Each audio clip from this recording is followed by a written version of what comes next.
Well, howdy there, Internet people. It's Dee again, and welcome to the Interstate with Dee. Today is Saturday, October 26th, 2024. Welcome back to our trip on the Interstate. What we do here is present news from the state level that will end up having national importance later, or news that made it into the national news cycle but was overshadowed. Then we go over some questions from y'all. And if you're waiting for your dose of the day in history, I'm your Huckleberry. On October 26, 1881, Wyatt Earp and Company took a stroll through Tombstone, Arizona, and ended up in a small lot by a photography studio. The fight that followed became known as the gunfight at the OK Corral and has become the stuff of legends. But it has some interesting bits of trivia. First, the now iconic gunfight wasn't known until about half a century after it happened. That's when Wyatt Earp, Frontier Marshal, was published in 1931, 2 years after Earp died in Los Angeles. Second, the famous gunfight at the OK Corral did not take place at the OK Corral. It wasn't known by that name until a movie came out in the late 1950s. Okay, on to the news. At a campaign rally in Arizona, when talking about immigrants, Trump compared the United States to a garbage can, saying, quote, "We're a dumping ground. We're like a garbage can for the world." Also in Arizona, ballots were damaged when a post office box was set on fire. An arrest has already reportedly been made. And according to reporting, the suspect admitted to starting the fire, but said it was unrelated to the election. In California, the DA of Los Angeles County has recommended that the Menendez brothers be re-sentenced for the infamous killings that occurred in 1989, indicating he believes they have paid their debt to society. Also in California, a number of people on the LA Times editorial staff have resigned amid allegations that the paper's owner blocked them from endorsing Kamala Harris. A Georgia election official is appealing a judge's order that officials must certify the results by the deadline in state law. The official is a Republican in the Democratic stronghold of Fulton County. In New York, Trump recently sat in a barber shop and the footage was widely viewed. Well, at least some of it was. Reporting now suggests that the footage most saw was heavily edited by Fox and removed Trump making debunked false claims, as well as his long rambling answers that were at times unconnected to the question he was asked. It was apparently so bad that a question about eliminating federal taxes got an answer from Trump that talked about Russia, trans people, Ronald Reagan, the Keystone Pipeline, and more, for about 7 minutes before he had to be asked the question again. North Carolina's governor is estimating the damages and recovery operations from Hurricane Helene will cost about $53 billion. Also in the state, and I'm sure Bill or Dana will cover this more deeply, but a study suggests that all of that misinformation and disinformation about the response was amplified by Russian actors. According to officials in Pennsylvania, a video circulating online that appears to show ballots being torn up is fake. They say it was fabricated in an attempt to undermine confidence in the elections. The FBI is reportedly being brought in.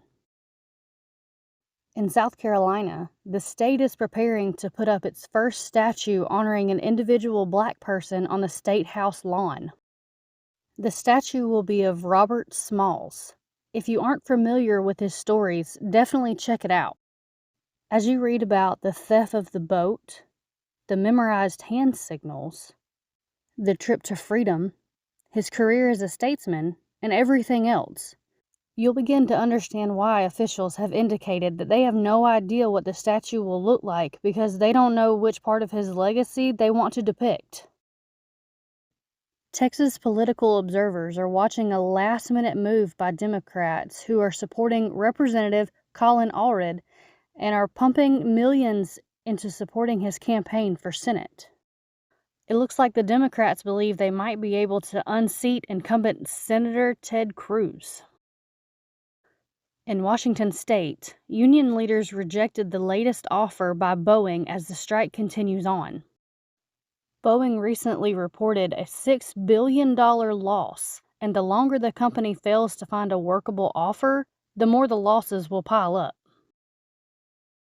In Wisconsin, RFK Jr. is asking the Supreme Court to take him off of the ballot.